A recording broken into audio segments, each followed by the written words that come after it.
Hello, जय Shri Krishna. I hope you all are well. Welcome back to my 51 days Bhagavad Gita challenge. तो चलो जी, बिना time waste किए हुए स्टार्ट करते हैं। श्रीमद् भगवत गीता चैप्टर 1 का श्लोक नंबर 26। अर्जुन युद्ध भूमि में अपने सभी संबंधियों को देख सका। वह अपने पिता के समकालीन भीष्म तथा सोमदत्त जैसे पितामहों, द्रोणाचार्य तथा कृपाचार्य जैसे गुरुओं, शल्य तथा शकुनी जैसे मामाओं, दुर्योधन जैसे भाइयों तथा लक्ष्मण जैसे पुत्रों, अश्वत्थामा जैसे मित्रों एवं कृतवर्मा जैसे शुभ चिंतकों को देख सका।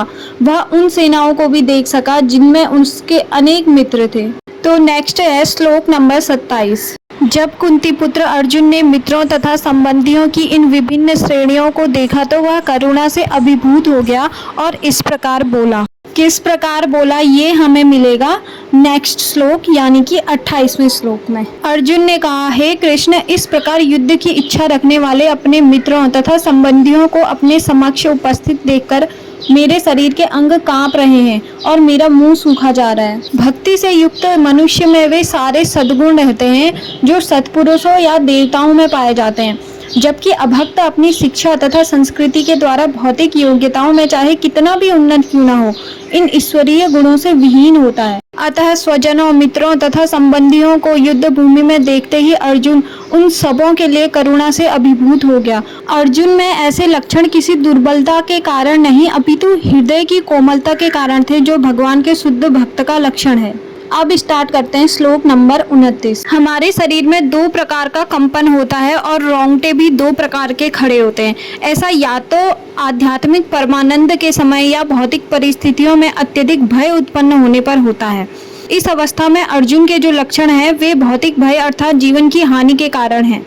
वह इतना अधीर हो गया है कि उसका विख्यात धनुष गांडीव उसके हाथों से सरक रहा था और उसकी त्वचा में जलन उत्पन्न हो रही थी। नेक्स्ट है श्लोक नंबर 30। अर्जुन ने कहा, मैं यहाँ अब और अधिक खड़ा रहने में असमर्थ हूँ। मैं अपने को भूल रहा हूँ और मेरा सिर चकरा रहा है। हे कृष्ण, मुझे तो केवल अमंगल के कारण दिख रहे हैं। अर्जुन ने सोचा कि उसकी विजय केवल उसके शोक का कारण बन सकती है। अब स्टार्ट करते हैं श्लोक नंबर 31। इस श्लोक में अर्जुन अपने शत्रुओं को भी मारने से विमुख हो रहा है।